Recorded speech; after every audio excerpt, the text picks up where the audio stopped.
Hello दोस्तों, स्वागत है आपका जनरल स्टडीज नाउ के यूट्यूब चैनल पर। देखते हैं पहला सवाल।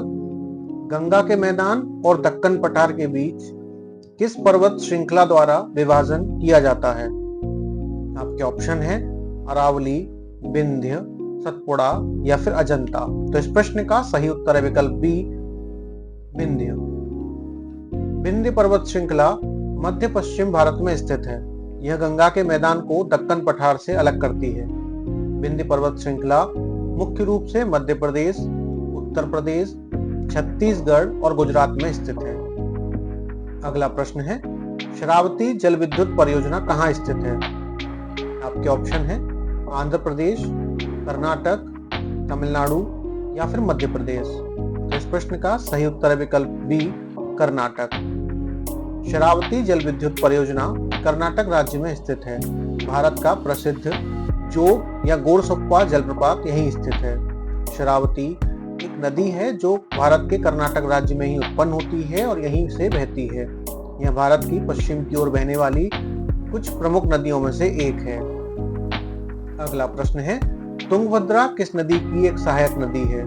आपके ऑप्शन है कृष्णा, कावेरी, गोदावरी या फिर साबरमती। तो इस प्रश्न का सही उत्तर विकल्प ए, कृष्णा।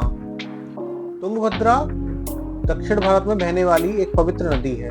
यह कृष्णा नदी की एक प्रमुख सहायक नदी है। इसका उद्गम पश्चिमी घाट में गंगा मूल नामक स्थान पर बराह पर्वत नामक श्रेणी से होता है।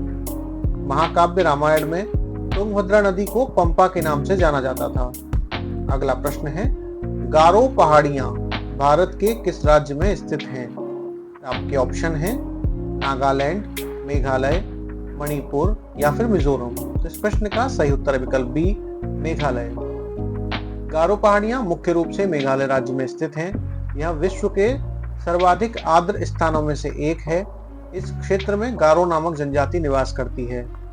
अगला प्रश्न है, चंबल नदी किस राज्य से होकर नहीं गुजरती है? आपके ऑप्शन है उत्तर प्रदेश, मध्य प्रदेश, छत्तीसगढ़ या फिर राजस्थान। तो इस प्रश्न का सही उत्तर है विकल्प सी, छत्तीसगढ़।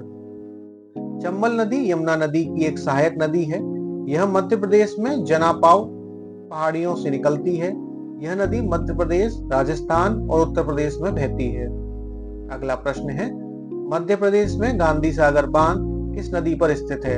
आपके ऑप्शन है नर्मदा, चंबल, सोन या फिर ताप्ती। तो इस प्रश्न का सही उत्तर है विकल्प बी, चंबल। गांधी सागर बांध मध्य प्रदेश में चंबल नदी पर स्थित है। इसकी आधारशिला 7 मार्च 1954 को तत्कालीन प्रधानमंत्री जवाहरलाल नेहरू ने रखी थी। यह बांध 1960 में बनकर तैयार हुआ था। अगला प्रश्न है, किस स्टील प्लांट को भारत का पहला स्वदेशी स्टील प्लांट कहा जाता है? आपके ऑप्शन है बंगाल आयरन वर्क्स कंपनी, इसको या फिर बोकारो स्टील प्लांट। तो इस प्रश्न का सही उत्तर विकल्प D, Bokaro steel plant. Bokaro steel plant Bharat का सार्वजनिक क्षेत्र का इस्पात संयंत्र है जो सोवियत संघ के सहयोग से बना था। यह झारखंड के बोकारो में स्थित है। 1964 में स्थापित इस स्टील प्लांट को भारत के प्रथम स्वदेशी स्टील प्लांट के रूप में भी जाना जाता है। लास्ट प्रश्न है, दामोदर घाटी परियोजना किन राज्यों में स्थित है? आपके ऑप्शन है बिहार और झारखंड, झारखंड और पश्चिम बंगाल, झारखंड और ओडिशा, बिहार और पश्चिम बंगाल। इस प्रश्न का सही उत्तर है विकल्प बी, झारखंड और पश्चिम बंगाल। दामोदर घाटी परियोजना भारत की पहली बहुउद्देशीय परियोजना है। यह झारखंड और पश्चिम बंगाल में स्थित है। आपको बता दें कि दामोदर नदी झारखंड और पश्चिम बंगाल से होकर बहने वाली हुगली नदी की एक सहायक नदी है। तो दोस्तों, आज के एपिसोड में इतना ही। मिलते हैं अगले एपिसोड में, तब तक के लिए धन्यवाद।